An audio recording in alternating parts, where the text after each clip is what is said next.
Good evening, ladies and gentlemen, and welcome to the Hoover Institution. My name is Samuel Tadros. I'm a distinguished visiting fellow in Middle Eastern Studies here at the Hoover Institution.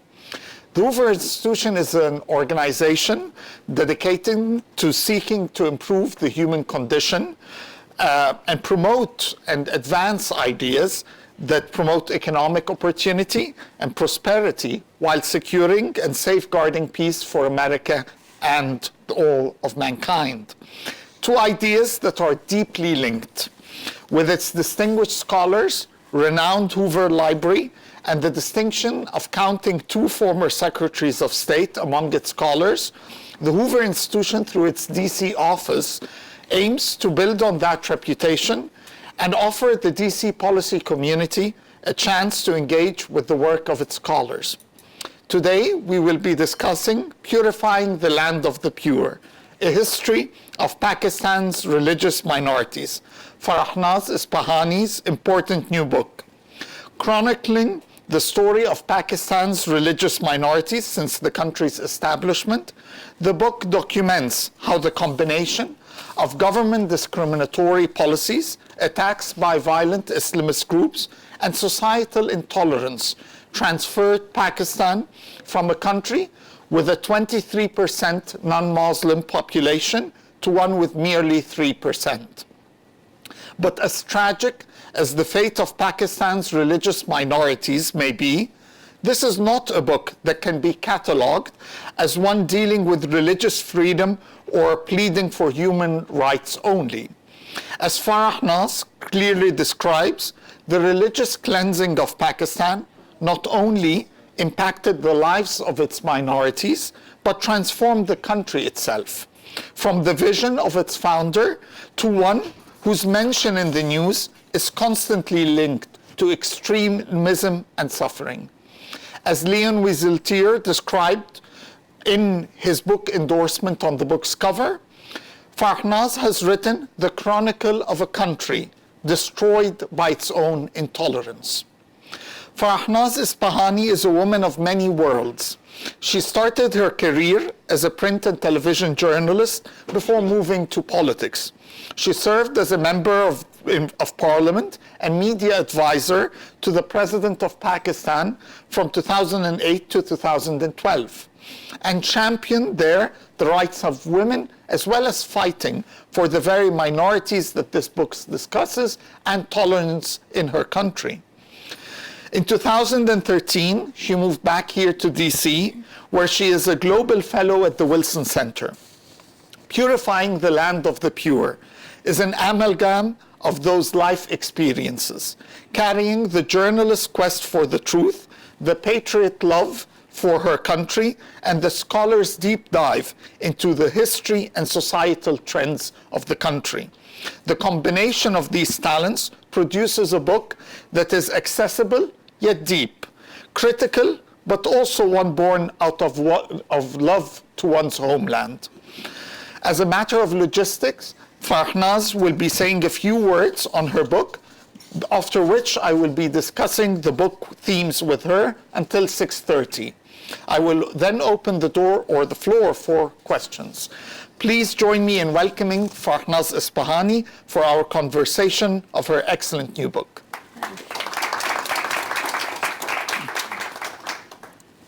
Thank you. Thank you so much to your wonderful institution, and Sam, to you above all, for giving me this space and this time. And I'm grateful to be here and to see a packed house. Thank you. I'm just going to broadly lay out what my book is about, so that for those who have not read it, it'll help you in the questions and answers, I think. So I think Sam will be asking me a whole bunch of questions before that. So the mistreatment or marginalization of ethnic and religious minorities is becoming today a global phenomenon. Demagogues are generating hatred for the other in the United States, Europe, and all over the Middle East. Attacking minorities is, for some, a way to garner support of a strong faction within the majority. Communal majoritarianism serves as a distraction from social and economic problems. In some cases, it is argued that only the creation of a purer society, purer in ethnicity or religious composition of a society, would somehow enable a nation to overcome its problems. The end result, however, is the same everywhere.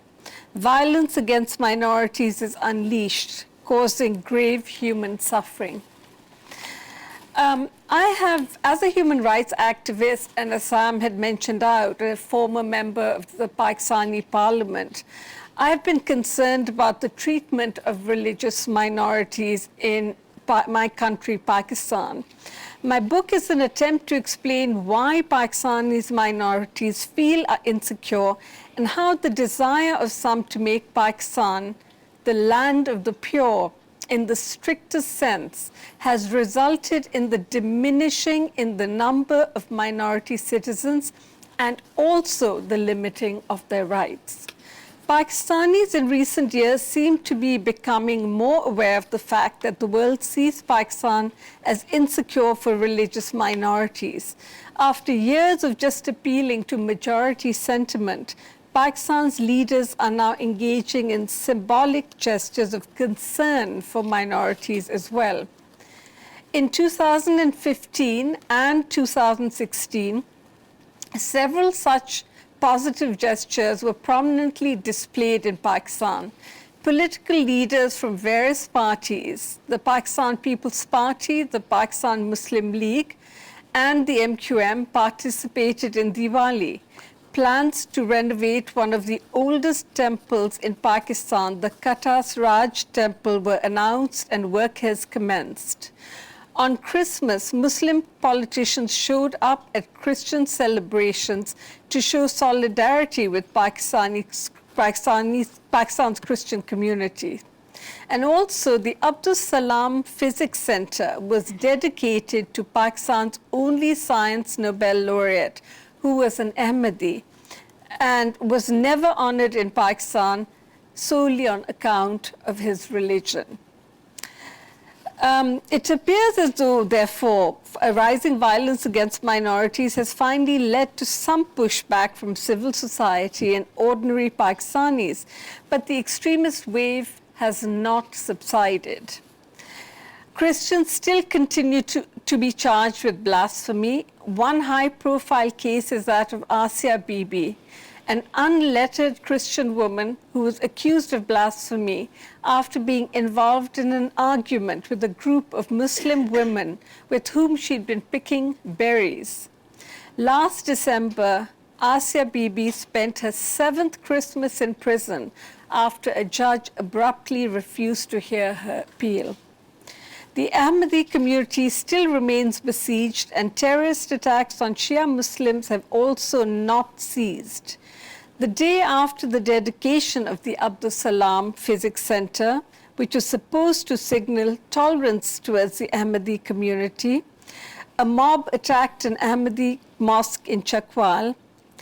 And in a separate event, the Punjab government itself, through their counter-terrorism department, raided the Ahmadi headquarters, almost as well as to affirm that the government was not softening in relation to the sect. The state of Pakistan's minorities has deteriorated in several stages, and Purifying the Land of the Pure is a short history of that state-supported process of otherization, marginalization, and even attempted elimination of religious minorities, both Muslim and non-Muslim. I demonstrate in my book how different minorities have borne the brunt of state-sanctioned attacks at different times. In Pakistan's early years, Hindus and Sikhs were the major attack focus, while Christians, Ahmadis, and Shias became the focus of hatred in succession. The Pakistani state has often sanctioned these attacks, for example, by legislation on blasphemy and constitutionally declaring Ahmadis as non-Muslims. So at the end of it, what does my book seek to achieves. My book seeks to analyze Pakistan's policies towards its religious minority populations, Muslim as well as non-Muslim, since independence in 1947. And much of the prejudice we see against religious minorities can be traced to the effort by Islamist radicals to make Pakistan purer in what they conceive as Islamic terms. Given the denominational differences among various groups of Muslims, this concept of an Islamic State has led to an unending debate over the role of religion in the life of Pakistanis. So, at the very start, when Pakistan was founded in 1947, its secular founding leaders did not speak of an Islamic State. Muhammad Ali Jinnah, recognized as Pakistan's Qaid-e-Azam, or great leader, clearly declared that non-Muslims would be equal citizens in the new country. Today, however, a mere 6 decades later, non-Muslim representation at the cabinet level is limited to symbolic appointments, and Shias face smear campaigns from extremist Sunni Muslims who declare them non-Muslims. In his famous speech of 11 August 1947, Jinnah had stated that in order to make Pakistan happy and prosperous, every person living in the country, no matter what is his color, caste, or creed, should be first, second, and last a citizen of the state with equal rights, privileges, and obligations. His speech advanced the case for a secular, albeit Muslim-majority Pakistan. I quote, "I cannot emphasize it too much. We should begin to work in that spirit, and in course of time, all these angularities of the majority and minority communities, the Hindu community and the Muslim community, will vanish." However, that vision of Pakistan's creator and founder remains unfulfilled in Pakistan today. And I will now turn to my friend and colleague to see what he has for us. Well, thank you for summarizing the book and its stories. Pakistan, its very establishment, was born out of an idea, as you describe it, that Muslims could not live as a minority among a Hindu majority. Isn't that very premise of that religious identity, that these were Muslims first before being citizens of a future Indian state, that they could not live among a different religious group as a minority? Doesn't this, in a sense, lead naturally to where we are today? Sam, the way you put it, it sounds entirely reasonable. But one of the things that I think you learn in political life is a lot of what the things, say, Mr. Jinnah or, the Muslim League talked about in terms of Muslims coming together and the Hindu threat, etc., was what politicians do. We've seen it in the last election with President Trump. You rally your base, and you get your base to a place where they're going to come out, they're going to vote for you, and they're going to support you. So, but that was not who Mr. Jinnah was. And as soon as Pakistan basically came into being, he made several speeches and made sure, even with the composition of his cabinet, that his law minister would be an Ahmadi, that there would be Shias, and that there would be all members. I mean, that was a symbolic image of the Pakistan he wanted to be. Now, had he lived longer, would we have been more successful? That's another question, by the way. That's another question. But I believe what he wanted to do and achieve, he was a Muslim, but he was a secular Muslim. I don't think he got the time to do that. I mean, you quoted it in the book and here now in the presentation as saying that in the course of time, Hindus will cease to be Hindus and Muslims will cease to be Muslims, not in the religious sense, but in the political one. Mm-hmm. This belief in the inevitability of progress, inevitability of the victory of a secular ethos in the world is, of course, not limited to Jinnah or to Pakistan. It's one that was common all around the world, but one that hadn't turned that successful. Mm-hmm. Looking back, how could people have been, how could he or others have been so naive as to assume that the religious differences would disappear? I will reiterate, I think if he had lived longer, or if the people around him who played a very large role in letting down what that vision had been and gave in very quickly, almost sort of a year or two after the creation of Pakistan, you see the Objectives Resolution, which basically means that Pakistan is now officially saying it's an Islamic state and all other minorities are welcome, but they will be seen and judged as citizens through the prism of Islam. So this completely contradicts what Mr. Jinnah himself had said. So it's a very clear. Now, whether there was disunity among them and they were not willing to talk about it openly, because you see in the sort of identical kind of case in a way of India at that time, Mr. Nehru, India was blessed to have Mr. Nehru for all the years that they did, and one of the things he made sure happened was their constitution was basically a secular one, though he does never use the word secular. Indira Gandhi, I believe, actually had the word secular inserted, but it was for all Indians. And I think that is where Mr. Jinnah was trying to come to. And he wasn't around long enough, and people gave in to the very Islamists like Maududi, who hated the idea of Pakistan. It suddenly started mattering what they thought and their input was. Mm-hmm. So they lost the plot very early on. In the book, throughout the book, you critique the electoral systems that emphasize or divide the electorate based on religious lines. Both the fact that the Brits did that under the occupation of India in 1906, and then used under the Pakistani rule for a number of times. You critique it as one that removes their votes from being associated or given to the secular parties that are their natural allies, that it puts them just as tolerated groups on the side, that creates boundaries and emphasizes these boundaries.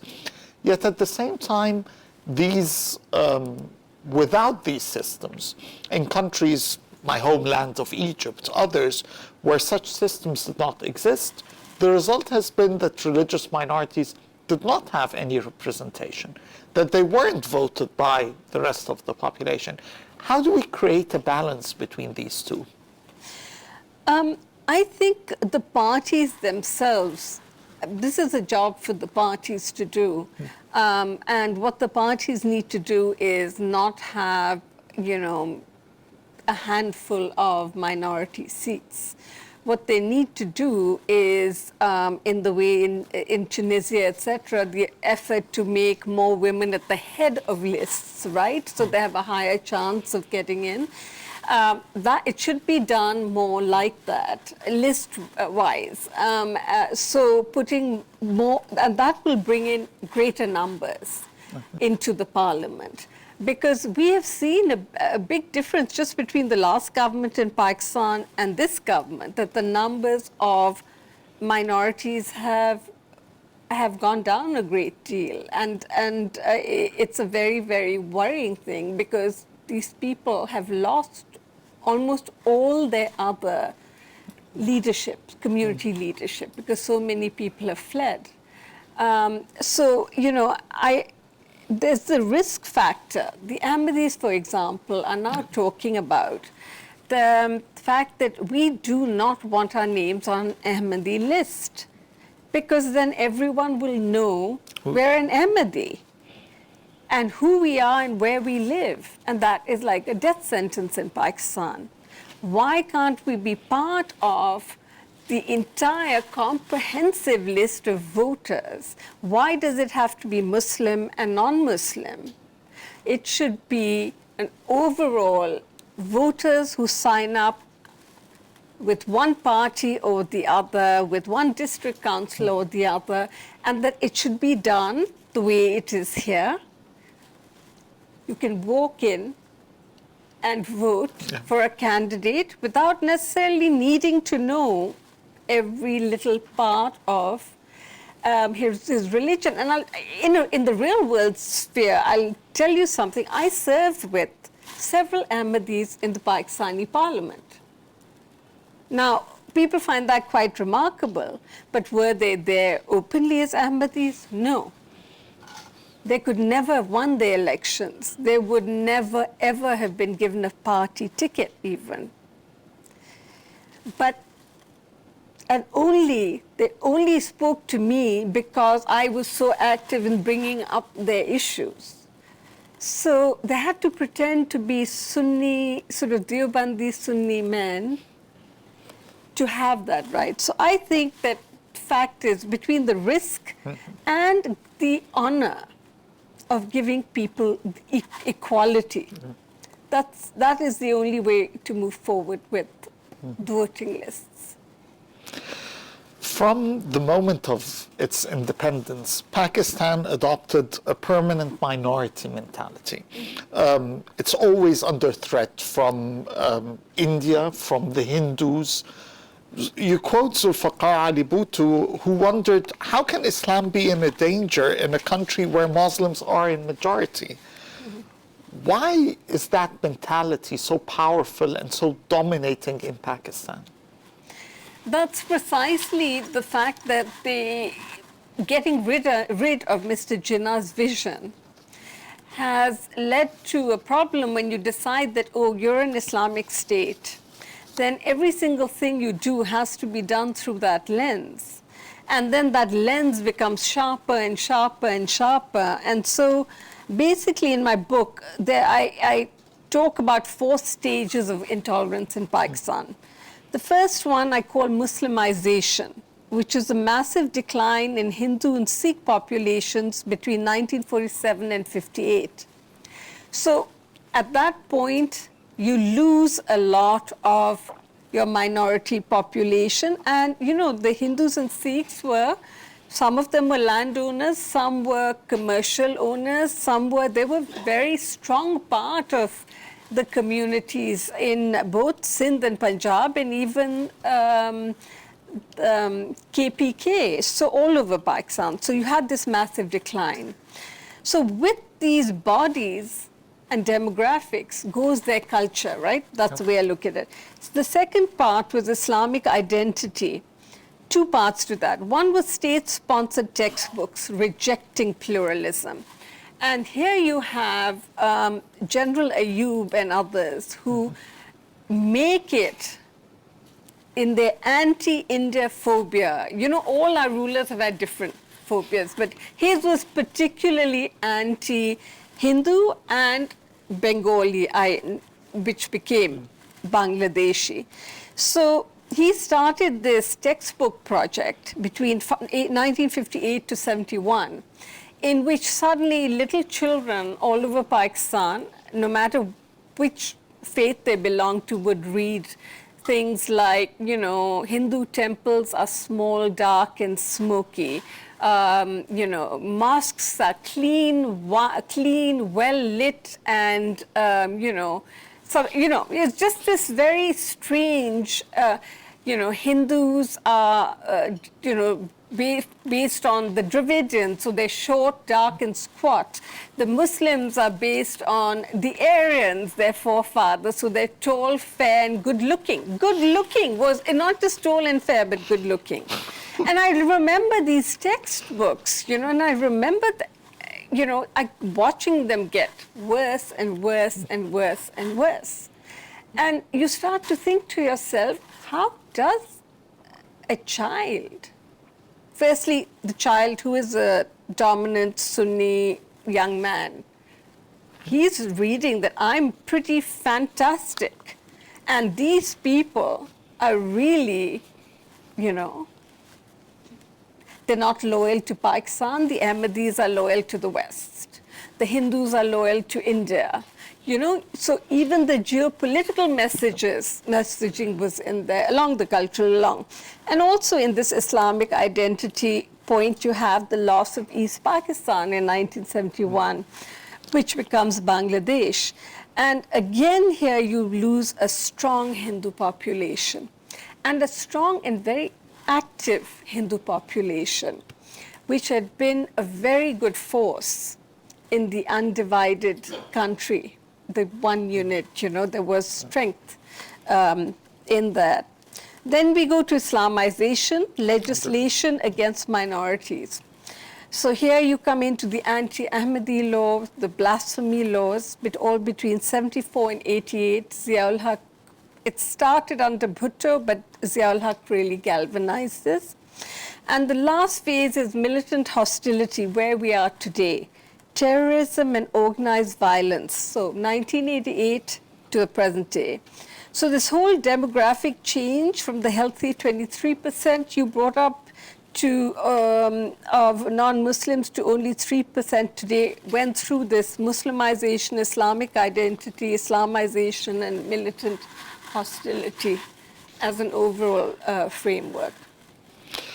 One person that appears in a very positive light in the book, besides Muhammad Ali Jinnah, is Hussein Shahid Sohrawardi, if I'm pronouncing the name right, who argues that Pakistan no longer needed the rhetoric that was deployed to mobilize Muslims leading to the partition from India.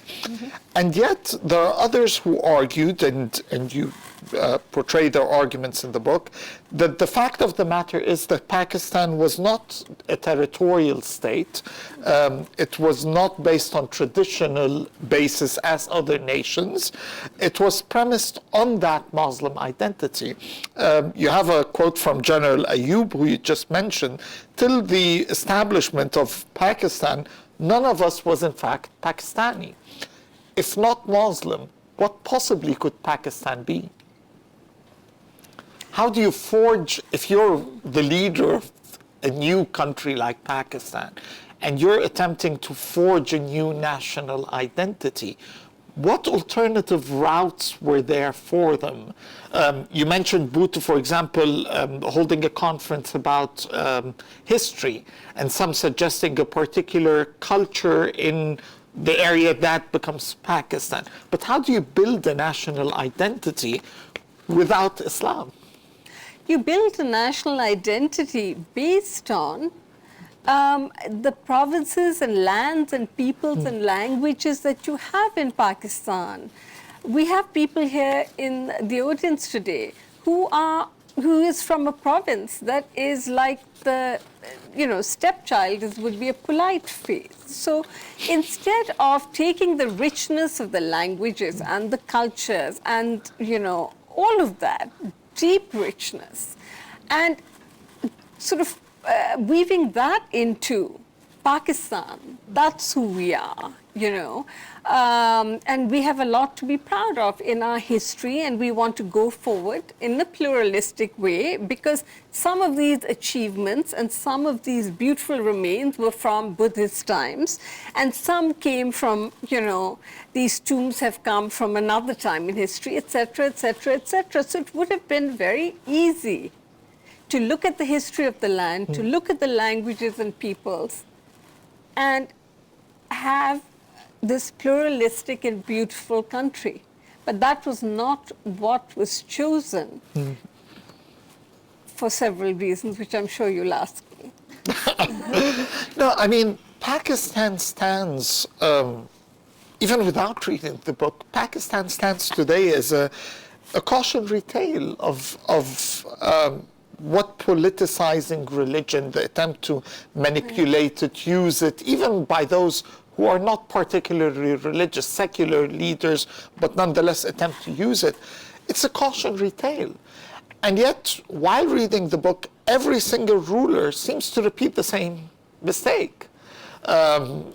Whether it's the generals, whether it's the democratically elected leader, even someone like Bhutto, who's a secular man, who's not ashamed of that,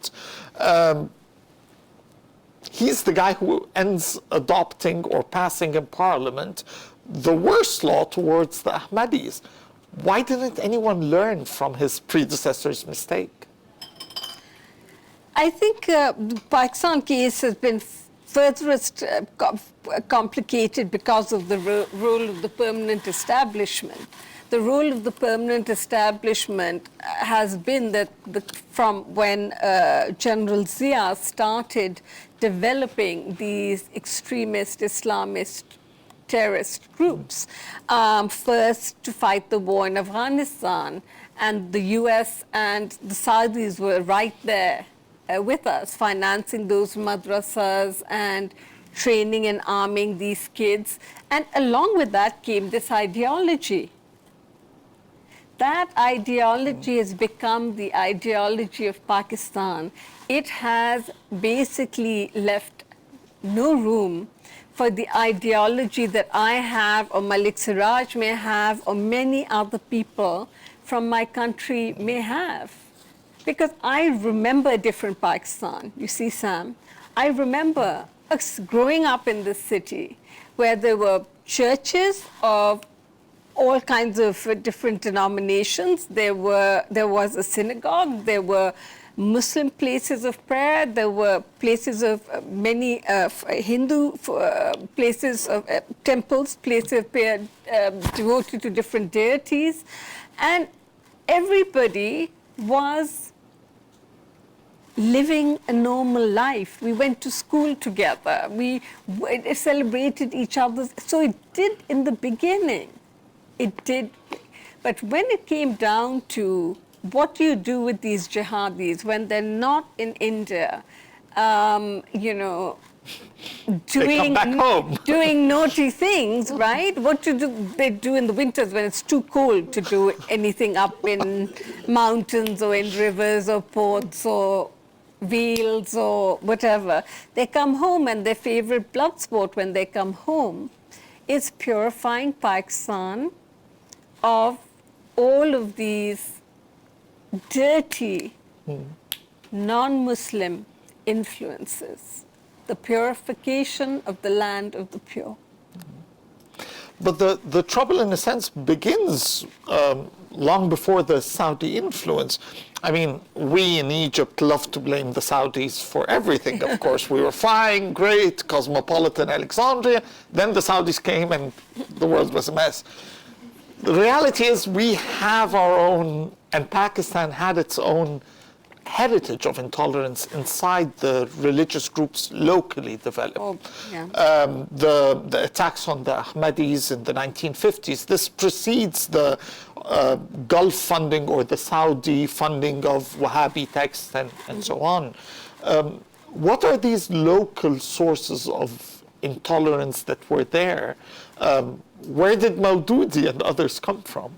Well, people like Maududi had zero interest in Pakistan. Of course, he thought it was going to be a failed state, and he had very little interest. But his eyes, and his ears perked up after Mr. Jinnah's death, and he started saying, oh, maybe I can get in on this act. So there were a lot of people like Maududi, but he had a far greater influence than many others in creating and fanning these flames of sectarianism, etc. The first attacks in 1953 that you're talking about against the Ahmadi community, in the Lahore area, I mean, when there was this massive commission that was set up after that by Justice Munir, and they found, after exhaustively interviewing every single Muslim cleric they could find, that no two clerics agreed on what it meant to be a Muslim. So there we have the Munir Commission report and its author saying, therefore, we should take away from this that we should not go into the business of trying to figure out who is a Muslim, right? Yeah. But instead of, that was the time when our history could have been, there have been those moments. That was a beautiful opportunity to stop, turn things rethink, around. and But whether it was the, those moments were not taken. Well, from the very beginning, the two countries, in a sense, that emerged from India, or the British-occupied India, take very different routes. India moves forward. Constitution is done, elections are held. It takes Pakistan a number of years to do either of them. The same is, in a sense, true today. India has moved on. It has its tremendous challenges, no doubt about that, but it's moving forward. Pakistan seems to be still caught in the past. Doesn't this trouble Pakistanis when they look across the border and think, why not us? Do you know, I think that the average Pakistani, the regular person, I mean, I know people who are small farmers who live on the border of Punjab and who know that the best market to do business with is right across. There's no costs of transportation or anything else. Most Pakistanis, I would think, or that who I have met with in the cities and also in the villages and tertiary areas, etc., would like that. But that is not ever going to be possible unless, and it cannot be done alone, unless there is pressure from allies to the US to, that this Pakistan ideology cannot go on. The people are becoming poorer and poorer and poorer. Visas for going other countries are becoming fewer and fewer and fewer. The middle class has been destroyed. The rich live a life that is so out of, you have an idea in Egypt at that time, or Iran at the time of the Shah. So, and yet the Pakistani establishment keeps picking on India. And most Indians you meet say, well, you know what? We don't like that terrorism business. We don't actually want to hurt Pakistan. We'd like to get along, we'd like to be able to visit and whatever, but, we're really busy. We've got industries, we've got politics, we've got, all this stuff going on. But Pakistan's still been kept obsessed. Yeah. Has been kept in this obsession to get US aid and now Chinese aid or whatever for its toys for the boys, to keep itself in perpetual power. And so that's the only game in town.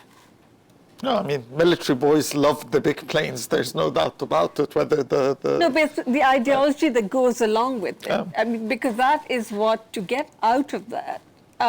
My book, which I would have thought would be useful as to, let's change our textbooks. Let's do a few things in a different way.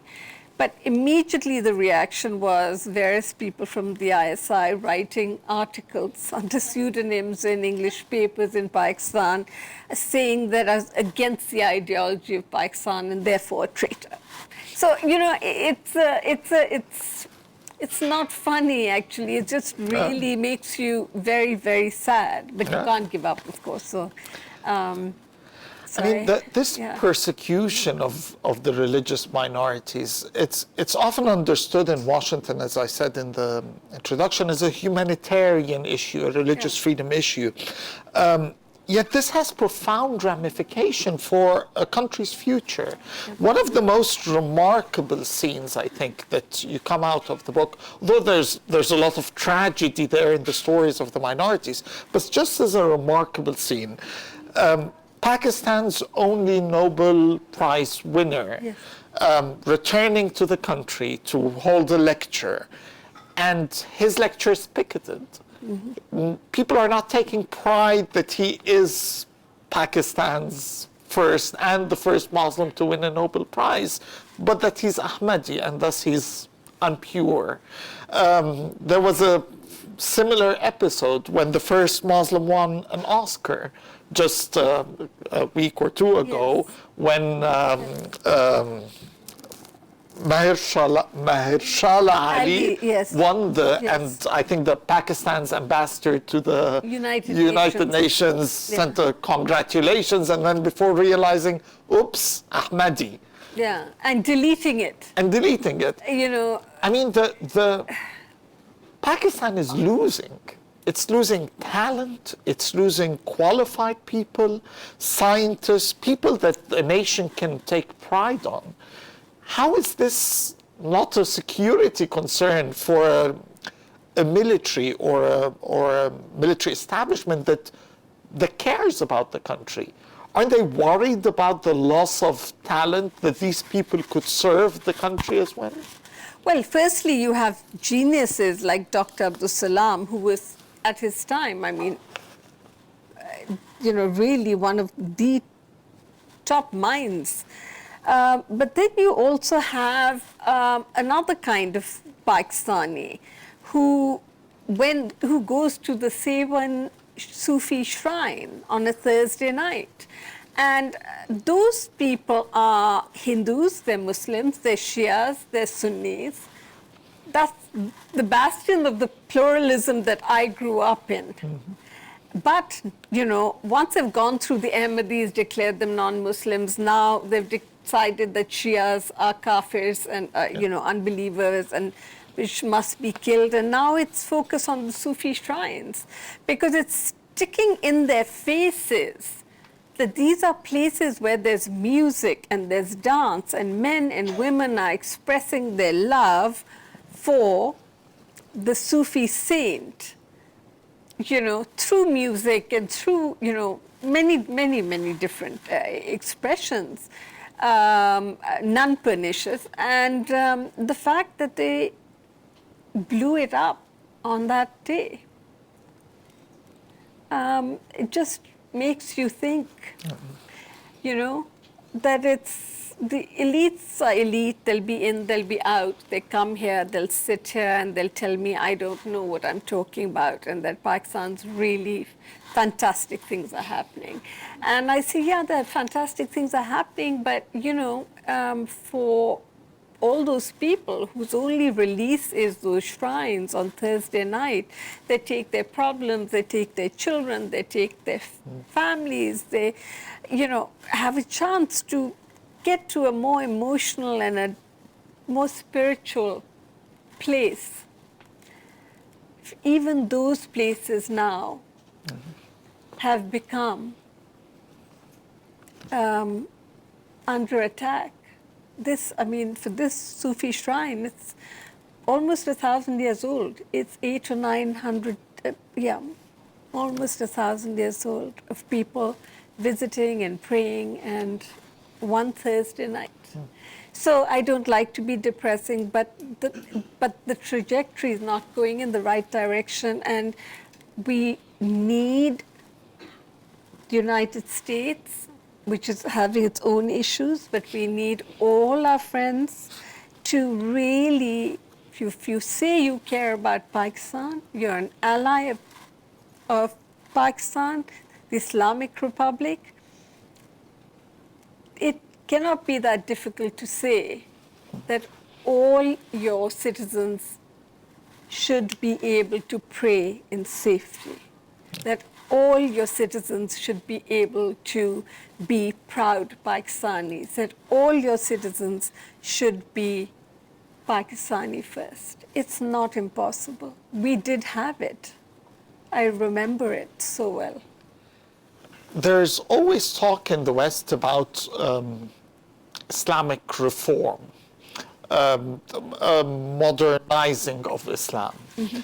In your book, you're critical of such efforts inside Pakistan. You mentioned Fazlur Rahman and others, the attempt at Islamic modernization and how it opened the door to basically bringing religion into it. Can you elaborate on that critique on why is Islamic modernism a problem in it of itself? Well, I mean, for where we are in Pakistan right now, or where we've been from the very beginning, I would rather keep religion out of politics and government. If we are to move forward, there must be religion and there must be freedom of religion and freedom of faith, or freedom to have no faith at all. But those things must exist. There must be institutions, there must be laws safeguarding them. But you go down that whole path of looking into now what is Islamic modernism, etc., etc. I just don't think we can afford it at this time. I think we're too frail. Maybe that time will come, but first you have to build some defenses. Bangladesh, or East Pakistan until 1971, is portrayed as generally more tolerant. There's a larger percentage of non-Muslims there, active, as you said in the introduction. How has the eastern part, I mean, their story in a sense ends in 1971. Okay. The focus then is only on Western Pakistan in the book. How has their story developed? Did they fare better than the western part, basically? Well, till very recently, I mean, Bangladesh, its economy has been doing phenomenally well, and on so many other social indicators, education, healthcare, and all of that. You know, you'd look to Bangladesh, Pakistanis like myself, and say, look where Bangladesh is today, you know. But in recent years, and this, of course, Alyssa is much more of an expert on than I am, but in recent years, with the attacks on the secular bloggers and, you know, the last 3 or 4 years, suddenly there's this strange time in Bangladesh with the hangings of the Jamaat, and with religion is reappearing from different areas and in different ways, and I still cannot quite see where that is going. But as I said, I'm sure Lisa would be able to give us a better idea. You described 1971, the loss of half the country, as such a, I mean, it's a traumatic event for any nation. Egypt, 1967 war, the great loss there. Pakistan, 1971, you lose 40% of the land, more than 50% of the population. It's a moment of reflection. It's also a moment of opportunity. There's a more homogeneous nation now. And there's a secular leader on top of all of this, who's personally secular, committed to that vision. Why was the moment lost? Why wasn't it a moment of real change in Pakistan? I would say all the same answers. To me, really, actually, I would say that the only true time we may have been able to push back and make changes was during the time of General Musharraf, because he was a military dictator, but then he did sort of turn the page into civilian leadership in a way. And even though I opposed him, he did have 10 years to really make good on his promises in all these areas.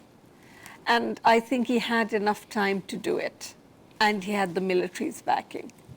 I sort of think that that was a time where we weren't mired in such depression and loss and all of that.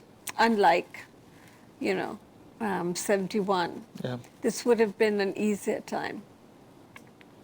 But that was lost as well. I mean, you can change laws.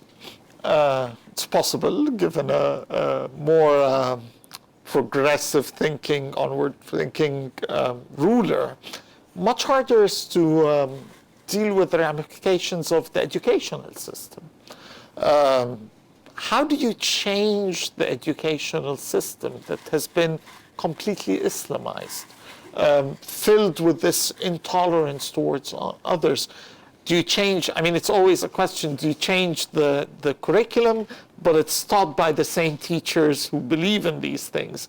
Where do you start? Is it reversible?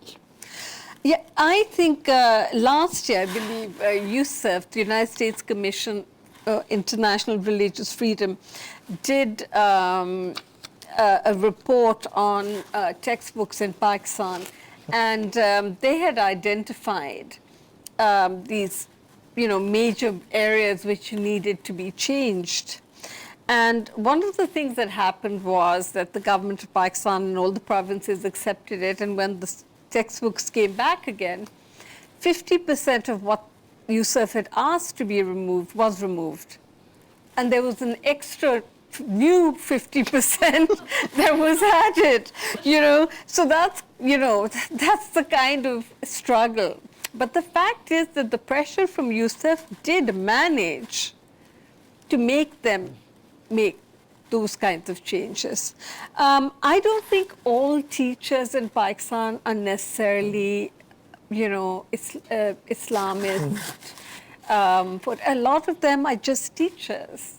And if given a good curriculum, I think they would want to you forget how many of them now, the younger generation, have not seen the Pakistan I saw. Yeah. So it'll open their book eyes up too.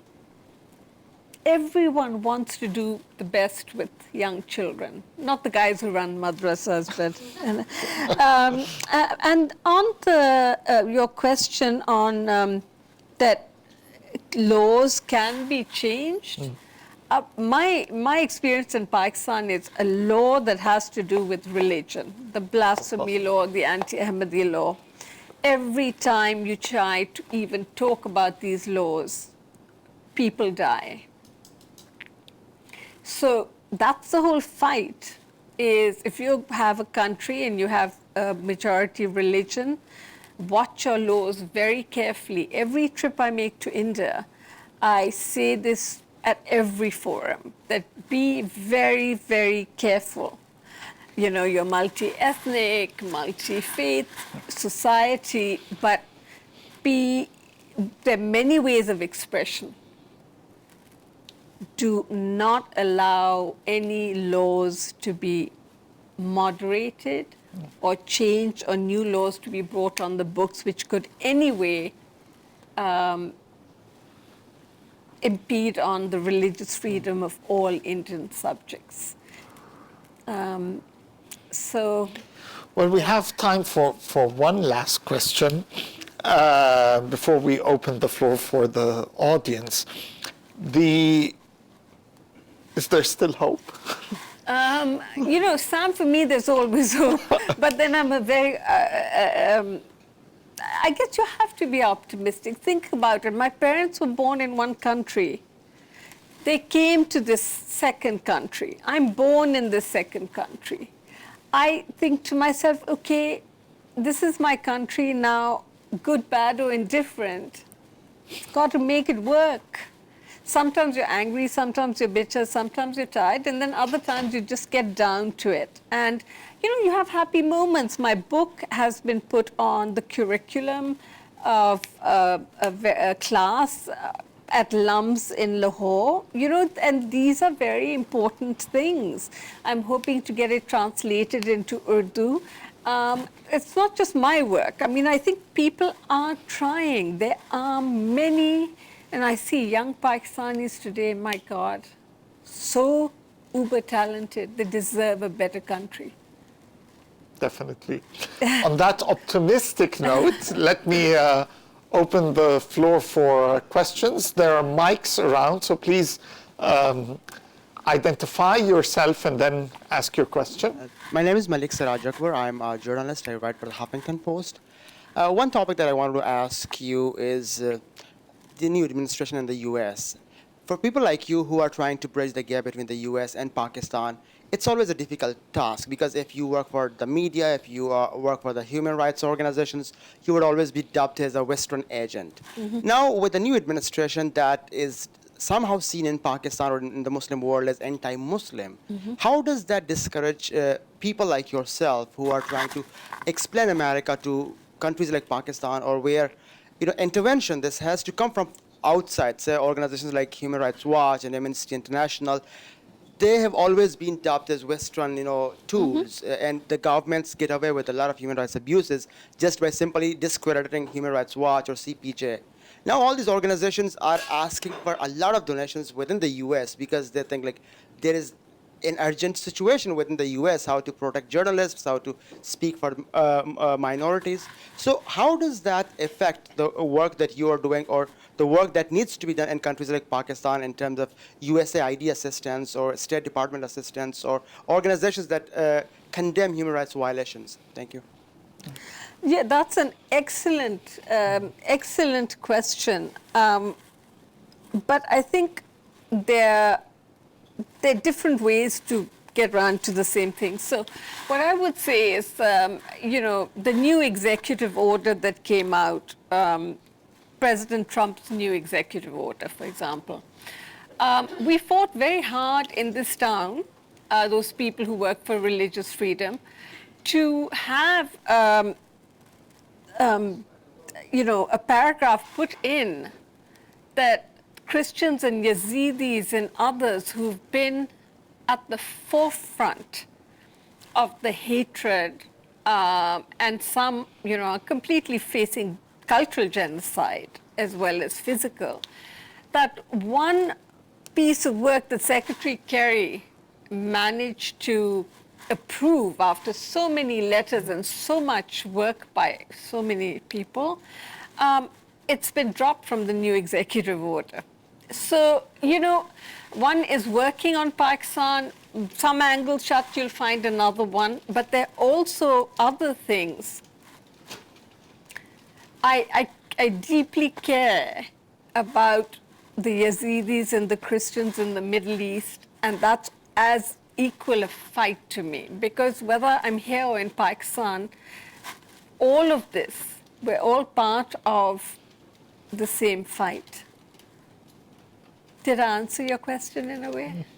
Well, I wanted to hear a little more.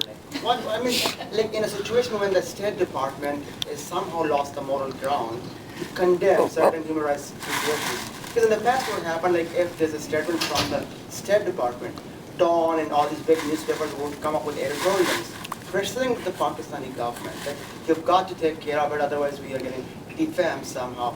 But this administration somehow has a different outlook toward its approach toward the media, toward Muslims and other minorities. So that's what I'm trying to understand. Well, we're all still, listen, every American Muslim and every civil rights group is still trying to unpack. A lot has been dumped on our heads in a very short amount of time. So we're still struggling to come to grips with how that's all going to work out. I don't think there's clarity at the moment. So. And I think, you can point out to the resilience of American society, the scenes of Americans of all faiths that have come out in support of communities that they view as threatened, whether it's Muslims or Jews, with the rise of anti-Semitic threats to synagogues and community centers, I think points to something in America that is special. An administration cannot change. A question from Melissa. My name's Alyssa Ayers, and I'm with the Council on Foreign Relations. Farahnaz, it's hard not to hear you speak about this and not feel really quite depressed about what has happened to Pakistan over the decades.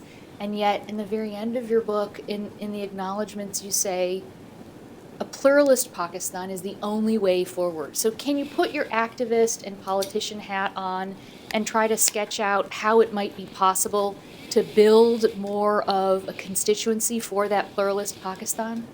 It's hard to see that happening right now. So I just wonder how that can be created.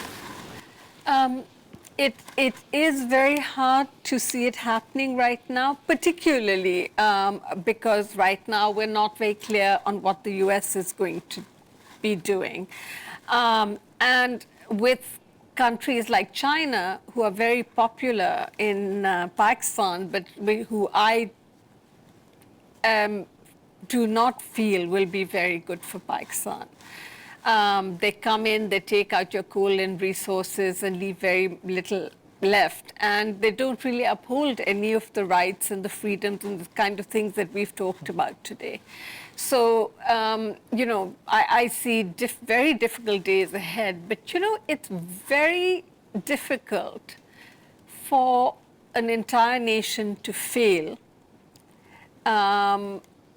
when there's still people internally and externally working for it to succeed. Not working for the government, not working for the military, but still working for it to succeed. They say you're too big to fail. I don't know about that, but I still see things every single day in Pakistan which give me hope. But that's me. Yes, sir. My name is Tariq Rahim, and I'm living in U.S. for last 30 years, and I'm a businessman living in Alexandria. My question is this to Honorable Lady, that she served as a member of National Assembly in Pakistan and advisor to the Prime Minister, President Zardari. So I'm asking, when she was in power, and she was very influential lady at that time, enjoying, as a ministry of, is equal to the ministry of Pakistan, the advisor to the president. Did she move any legislation which is good for the minorities? And how many times she tried? And also, addition to that, when the peace deal with the militant in Sawat is led by Pakistani President Zardari. At that time, she was in the part of the government also. So why didn't she resign that time? Because those people are militant, and she was supporting President Zardari's policies, which are the cause of these hate and militant in Pakistan. So this is the part of the one Thank you. question, and after that, if you give me the time, I can ask one more. Well, I think one is enough because I hear where you're coming from. Firstly, when I was in the National Assembly of Pakistan, lawmakers have two jobs. One is to speak for their constituents who have no voices themselves, so which is bring up topics, issues from their various constituencies. And the other one is obviously sitting on committees and working on laws, drafting laws. Now, in terms of, it was a particularly terrible time for Shias in Pakistan while I was in Parliament, and they were being slaughtered all over the country, from Quetta, the Hazaras, to Parachinar, and it was a very ugly time. And myself and I think there were 3 or 4 of us who actually would stand up and demand point of order and to speak on, to get time to speak on these things. Because if you speak in the assembly, it gets reported in papers, it comes on the television news, and it starts creating a process. So That's what it was. In terms of lawmaking, you may not be aware of this, but when you are in government and your government's you can't bring laws against your own government without working through the government, right? And at that time, we were a coalition government and also had this Islamist party with us. And it was a very tricky time to pass any legislation, though I'm not sure what kind of legislation would you have wanted us to pass. Any legislation which is going to the favor to the minorities. No, but give me an example. What? An example would you say the protection of the protection of Ahmadis mosques, which are the worship places. You could do like you have extra protection for them if they are worshipping and goes and coming from their mosque, and independence of their religion freedom. So is one of them example is this one. You could do that and give the protection to the one way to the minorities. And other way we can do a lot of other things like, the Shias are not protected. You see recently there's a lot of bomb blast in, the shrines of Shia shrines and They're not Shia shrines. I just like to again make many people make this mistake. It's not a Shia shrine. It's the shrine of a Sufi saint.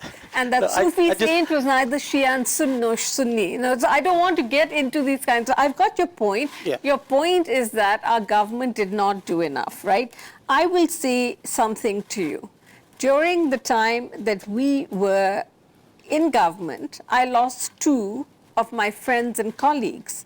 The governor of the Punjab province, who belonged to my political party, was assassinated by his gunmen for standing up for this poor, unlettered Christian woman, Asia Bibi, who is still rotting 7 years later in a jail cell.